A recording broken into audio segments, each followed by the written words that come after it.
আসসালামু আলাইকুম সুপ্রিয় দর্শক, সবাই কেমন আছেন? চলে আসলাম আজকের খুবই গুরুত্বপূর্ণ আবহাওয়ার আপডেট নিয়ে। আজ মঙ্গলবার 10 জুন।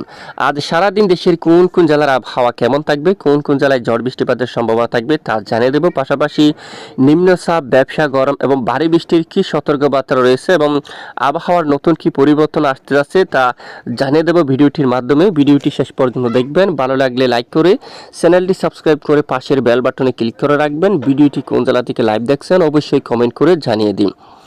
সরাসরি দেখুন, আজ মঙ্গলবার 10 জুন। আজ কিন্তু একেবারে দেশের দক্ষিণ পূর্ব অঞ্চলে চট্টগ্রাম বিভাগের অধিকাংশ এলাকায় প্রচণ্ড বজ্রবিদ্যুৎ সহ বৃষ্টিপাতের সম্ভাবনা রয়েছে।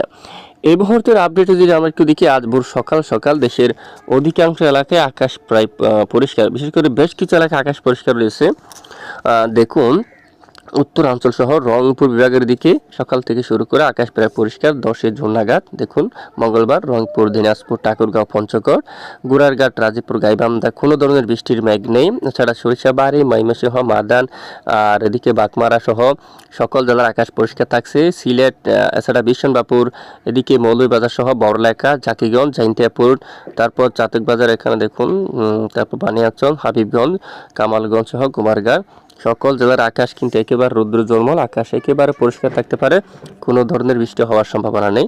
রাজধানী ঢাকা বিভাগ সহ ফরিদপুর, নাগারপুর, কাপাসিয়া, সিরাজগঞ্জ, ঢাকা, মাদারীপুর, লোহাগাড়া আর এদিকে দেখুন কাপাসিয়া অঞ্চল থেকে শুরু করে এই সকল জেলার আকাশ কিন্তু একেবারে পরিষ্কার থাকতে পারে, কোনো ধরনের বৃষ্টিপাত হওয়ার সম্ভাবনা নেই। আর খুলনা বিভাগের সকল জেলার আকাশ প্রায় আংশিক মেঘাচ্ছন্ন নিয়ে পরিষ্কার থাকতে পারে। সাতক্ষীরা, শিবনগর, খুলনা, যশোর, লোহাগাড়া, শাইলকুপা, তারপর পিরোজপুর, মঠবাড়িয়া থেকে শুরু করে আশেপাশের সকল জেলার আকাশ কিন্তু আংশিক মেঘলা নিয়ে পরিষ্কার থাকবে। বরিশাল বিভাগের উপর আংশিক আকাশ মেঘলা থাকবে। চট্টগ্রাম বিভাগের আকাশ আংশিক মেঘাচ্ছন্ন থাকতে পারে। আর দেখুন, আপাতত এই মুহূর্তে বৃষ্টিপাতের কোনো সম্ভাবনা নেই। আর এদিকে পুরুলিয়া, বাঁকুড়া, দুর্গাপুর, বর্ধমান, কাতুয়া, মেহেরপুর, শান্তিপুর, চন্দ্রনগর, আরামবাগ, কোলাঘাট এবং কলকাতা, হালদিয়া থেকে শুরু করে অধিকাংশ এলাকায় আকাশ কিছুটা মেঘাচ্ছন্ন থাকতে পারে। আজ বৃষ্টিপাত হওয়ার সম্ভাবনা নেই। আর আগামী 24 ঘন্টায় যদি আমরা একটু দেখি কেমন থাকবে আবহাওয়ার পরিস্থিতি, আগামী 24 ঘন্টার মধ্যে এখানে চট্টগ্রাম বিভাগের পাহাড়ে কিছু কিছু এলাকায় বৃষ্টিপাতের সম্ভাবনা থাকবে। দেশের পূর্ব দিকের দু-এক এলাকা জুড়ে, সিলেট অথবা চট্টগ্রাম বিভাগের কিছু কিছু এলাকায়, ঢাকা বিভাগের পূর্ব দিকের দু-এক এলাকায়, ত্রিপুরা রাজ্যে, এখানে এই সকল এলাকায় বিক্ষিপ্ত বজ্রসহ বৃষ্টিপাতের সম্ভাবনা থাকবে। এছাড়া রংপুর, রাজশাহী, ময়মনসিংহ বিভাগ থেকে শুরু করে দেশের অধিকাংশ এলাকায় আকাশ প্রায় একেবারে পরিষ্কার থাকার সম্ভাবনা রয়েছে। এবং বুধবার 11 তারিখের আপডেটে যদি আমরা একটু যাই, চট্টগ্রাম বিভাগে আবারও প্রচণ্ড আকারে মাঝারি থেকে ভারী বৃষ্টিপাতের সম্ভাবনা দেখা যাচ্ছে।